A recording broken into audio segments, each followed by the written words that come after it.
Olá, amante de histórias de terror, estou muito animado para compartilhar com vocês, pois estamos quase batendo nossa meta. Estamos quase alcançando os 50 inscritos em nosso canal do YouTube e isso nos deixa muito felizes.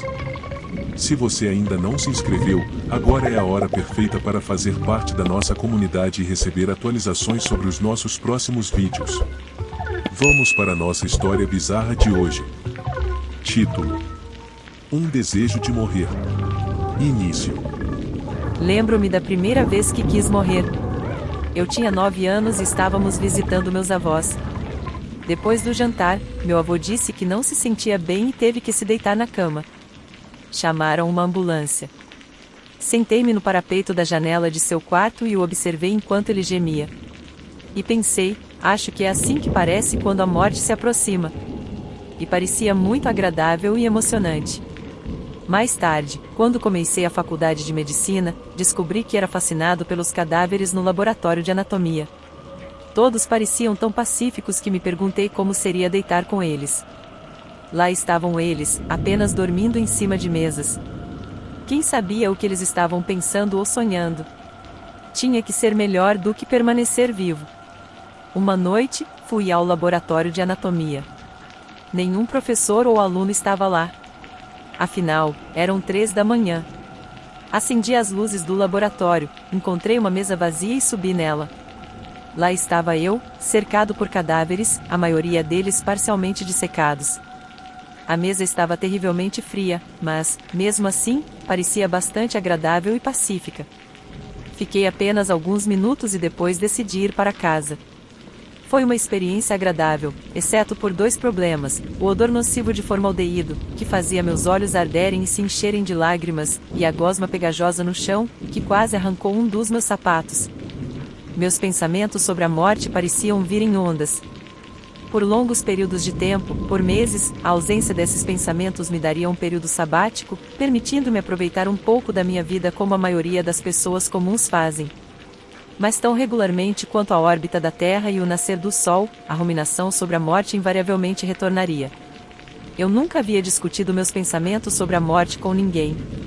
Permaneceu um segredo silencioso durante a maior parte da minha curta vida. Mas logo após o término da minha residência, ocorreu um evento que o trouxe à tona para todos verem. Como excelente estudante de medicina e residente, não faltavam ofertas de emprego em grupos médicos locais.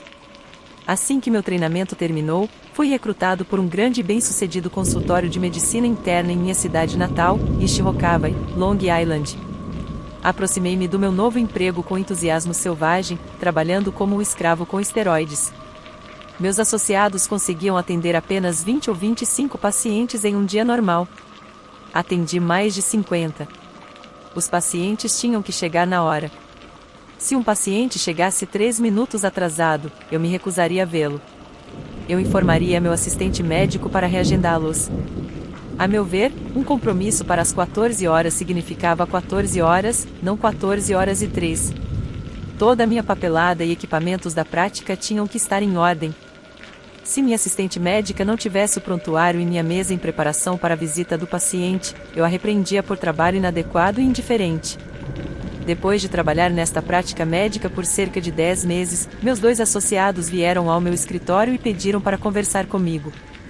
Eles expressaram seu apreço por meu trabalho árduo, mas disseram que estavam assustados com minha disciplina e assiduidade. Eles me disseram que eu era como uma mola excessivamente apertada ou uma bomba relógio e tiveram que me deixar ir. Eles recomendaram aconselhamento psicológico. Eu realmente os odiei por isso. Suas opiniões eram tão erradas. Eu tinha certeza de que eles estavam apenas com ciúmes e intimidados. Eles não eram metade do médico que eu era, e eles sabiam disso. E para lhes ensinar uma lição, decidi me matar. Decidir sobre o método de suicídio foi fácil. Eu tinha acesso a muitos remédios e vinha estocando alguns bons apenas para esse fim. Coloquei 90 comprimidos de Valium e 30 comprimidos de morfina em 2 tigelas pequenas na mesa da cozinha, um ao lado do outro, e depois me servi de um copo grande de suco de laranja. Eu adorava suco de laranja. Tomar os comprimidos tinha que ser feito na ordem correta. Foram 3 pastilhas de Valium imediatamente seguidas por uma morfina, seguida por um gole de suco de laranja. À medida que o processo continuava, um certo ritmo se desenvolvia. 3, 1, gole, 3, 1, gole, etc. No final, as 2 tigelas deveriam ficar vazias ao mesmo tempo. Se houvesse um desequilíbrio no número de comprimidos, teria sido horrível. Depois de engolir os comprimidos, tranquei a porta da frente, tirei o telefone do gancho e me deitei para cochilar, esperando a inevitável sensação de paz e tranquilidade. Por mais estranho que pareça, acordei em uma cela acolchoada em um hospital psiquiátrico. Não me lembro como aconteceu, mas meus pais relataram que não tinham notícias minhas há um bom tempo e não conseguiam entrar em contato comigo, então chamaram a polícia. A polícia arrombou a porta e me encontrou profundamente inconsciente. Eu estava dormindo por dias, mas de alguma forma sobrevivi. Depois desse evento, meu segredo foi revelado. Fui indicado a um psiquiatra e comecei uma terapia prolongada. Eles até começaram a me medicar, acho que era um antidepressivo. Mas garanti ao médico que não era necessário. Eu não estava deprimido. Minha vida parecia se acalmar. Assim que recebi alta da ala psiquiátrica, decidi começar minha própria prática médica, bem em Nishi-Hokkaido, não muito longe do grupo de medicina interna que me liberou. Eu estava determinado a ensinar-lhes uma lição. Não demorou muito para que minha nova prática médica estivesse crescendo. Além disso, conheci uma mulher maravilhosa, dentista de uma família de dentistas, e decidi me casar. Ela me amava e parecia capaz de tolerar todas as minhas pequenas idiosincrasias. Um grande amigo meu, também médico e padrinho do meu casamento, namorava uma garota local de origem italiana. Embora ele me dissesse como amava, eu acreditava que ela não era boa o suficiente para ele. Eu o avisei: você não quer comer hambúrguer. Você quer jantar no Chateaubriand. Mas depois de 2 anos de casamento, minha nova esposa ficou infeliz. Ela reclamou que eu era muito intenso. Ela alegou que não aguentava mais. Implorei a ela que me desse outra chance, mas ela me disse que estava pedindo o divórcio. Não pense que eu a deixaria escapar com algo assim. Eu estava determinado a lhe ensinar uma lição. Deixei vários bilhetes em casa, estrategicamente colocados para que ela os encontrasse com certeza. Depois de colocar as anotações, dirigi até meu consultório médico, levando minha espingarda calibre 12 e uma garrafa de vodka comigo. Eu tinha certeza de carregar a espingarda com chumbo grosso. Pensei em carregá-lo com shot de peru, mas rejeitei a ideia. O tiro de peru pode se espalhar demais e causar mais confusão do que o necessário. Sentei-me à minha mesa e bebi alguns goles de vodka enquanto examinava a espingarda e me certificava de que a segurança estava desligada. Não é fácil apontar uma espingarda para si mesmo. O principal problema é poder puxar o gatilho quando a arma está apontada para você. É muito longe para obter uma boa aderência. Pensei em apertar o gatilho com o dedão do pé direito, mas rejeitei a ideia. Eu não queria morrer sem sapato. Liguei para meu amigo, o médico que namorava aquela italiana. Eu disse a ele: estou ficando um pouco dormente agora. Apenas ficando um pouco dormente. Em breve estarei em paz. Infelizmente, ele me ouviu colocar o slide na espingarda e me perguntou: que som foi esse? Eu admiti para ele que era uma espingarda carregada e que eu estava tomando vodka. Então ele disse algo muito estranho. Ele disse, alarmado: oh, não. Acabei de receber uma ligação no meu celular informando que meu pai está no pronto-socorro. Minha mãe disse que ele teve um ataque cardíaco grave. Steve, posso te ligar de volta? Por favor, fique ao lado do telefone. Vou precisar do seu conselho sobre isso. Vou precisar que você recomende o melhor cardiologista. Parece que ele está gravemente doente. Esperei em minha mesa e, em cerca de 2 minutos, meu amigo ligou de volta, exatamente como disse que faria. Ele me disse que, sim, seu pai estava gravemente doente com um ataque cardíaco fulminante e poderia não sobreviver. Discutimos imediatamente as opções. Mencionei que seu pai provavelmente precisaria de um angiograma cardíaco de emergência. Recomendei um cardiologista intervencionista no hospital que eu acreditava ser o melhor. E, de repente, bem nesse momento, ouvi uma forte batida na porta do meu escritório. Do lado de fora da porta da frente, ouvi: polícia. Abra a porta agora mesmo. E então veio o som de um ariete, abrindo a porta no primeiro impacto. Eu gritei ao telefone: Você chamou a polícia. O que você tem? E em poucos segundos, fui contido, em uma maca, a caminho de uma ala psiquiátrica mais uma vez. Mal sabia eu na época que havia atiradores da polícia estacionados em todo o escritório, apenas no caso de eu ter decidido sair pela porta atirando. Em retrospecto, isso poderia ter alcançado meu objetivo. Eu acredito que eles chamam isso de suicídio pela polícia. Conforme as circunstâncias, eu me recuperei daquele evento e minha esposa decidiu ficar comigo. Concluí que minha pequena manobra funcionou muito bem. Tive um forte pressentimento de que tal expressão de drama convenceria minha esposa a desistir de qualquer pensamento de me deixar. Eu dei uma boa risada sobre isso. E assim, não apenas permanecemos juntos, mas também fomos abençoados com 3 lindos filhos. Minhas 3 filhas se tornaram os amores da minha vida. Eu estava determinado a fazer tudo por eles. Mas, como você deve ter suspeitado, meu casamento não permaneceu estável. Minhas 3 filhas tinham 8, 5 e 2 anos e eram lindas e inteligentes. Morávamos em uma propriedade excepcional no topo de uma colina na costa norte de Long Island. Minha esposa não queria nada. Mas ela novamente me disse que estava infeliz e iria pedir o divórcio. Fiquei muito tempo pensando nisso. Eu não conseguia descobrir o que havia de errado com ela.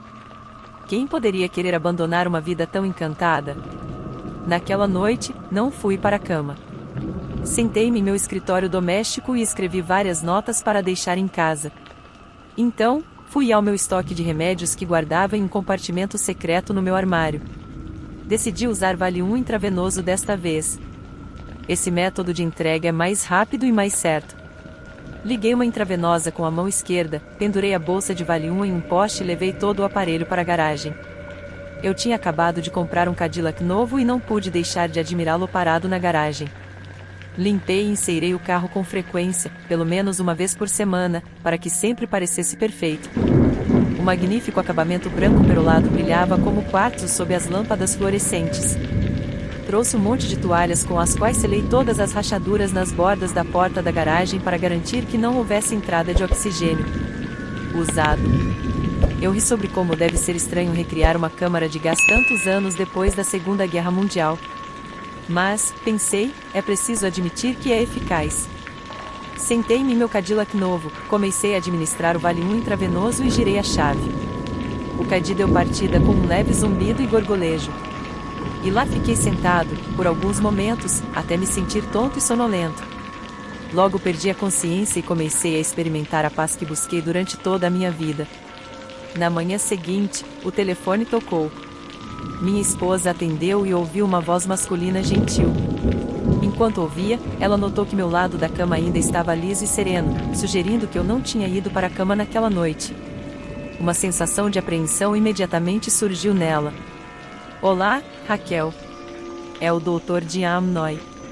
Você sabe, o radiologista. Raquel, escute, nós marcamos o café da manhã com seu marido esta manhã às 7h30. Agora são 7h45 e ele ainda não chegou. Eu sei o quão insanamente rápido ele é.